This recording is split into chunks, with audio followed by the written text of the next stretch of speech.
দেব নাকি এবার মেগাস্টার বাবা যায়। হ্যালো ভাই বন্ধুরা, দিস রাজি, welcome to another brand new video. আজকের ঘটনা কি? তো আমি এখন কথা বলবো মেগাস্টার টাইটেলটাকে নিয়ে। এই সময় কম, শুরু করো।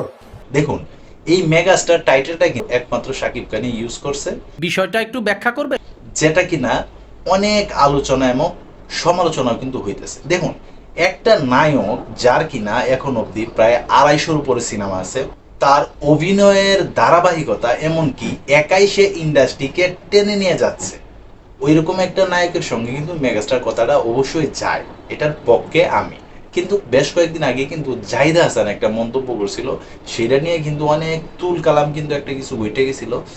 এবার দেবের রঘু ডাকাত সিনেমাতে কিন্তু একটা টাইটেল কাটারছে, সেখানে কিনা দেখা যায় মেগাস্টার দেব বাবা যায়। আরে ভাই, দেব তো মনে হয় টোটালে 30টা সিনেমাও করে নাই, সে কিভাবে একজন মেগাস্টার হয় এটা কিন্তু ভাই আমি মানতে পারি নাই।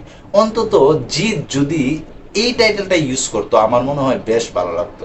তবে হইতে পারে দেখা দেখি শাকিব খান যেহেতু মেগাস্টার ইউজ করে, তাই দেবেও এই সিনেমাতে তার নামটা একটু পরিবর্তন করছে, যার ফলে সে মেগাস্টার রাইখে দিছে। এতে কিন্তু শাকিব খানের ভক্ত যারা আছে তারা কিন্তু চরম ভাবে মজা নিতেছে যে হ্যাঁ, এটা কোনো কিছু একটা হইলো, হঠাৎ করে দেব নাকি মেগাস্টার হয়ে গেল। তো এই বিষয়টা নিয়ে কিন্তু বিভিন্ন গ্রুপে কিন্তু এই মুহূর্তে অনেক আলোচনা চলতেছে, অনেক সমালোচনা চলতেছে। তবে এই বিষয়টা নিয়ে এখন পর্যন্ত কেউ কিন্তু কোনো কথা বলে নাই।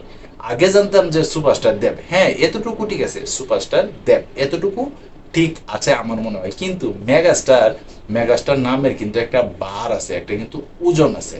তার আগেও কিন্তু আমরা দেখতাম মহানায়ক, মান্না, ওই ধরনের টাইটেল কিন্তু ইউজ করা হইতো, বা সাধারণ দর্শক যে টাইটেল গুলা দেয় এরই একমাত্র নায়কদের ক্ষেত্রে ব্যবহার করা উচিত বলে আমি মনে করি। যেমন আমাদের দেশে ছিল নায়ক রাজ, রাজ্জাক। তো এই নায়ক রাজ, রাজ্জাক এই শব্দটাই কিন্তু সাংবাদিকরা তারা দিছিল, সে কিন্তু নিজে নিজে নেয় নাই। যেমন কিনা শাকিব খানের মেগাস্টার, এটা কিন্তু তার ভক্তরা, তার যারা শুভাকাঙ্ক্ষী আছে বা সিনেমার যারা দর্শক আছে তারাই কিন্তু তারে মেগাস্টার উপাধিটা দিছে। কিন্তু দেব রে কেটা দিল না নিজে নিজে একটু নামটা বদলে লাইলো, এটা কিন্তু আমার বোধগম্য হয় না।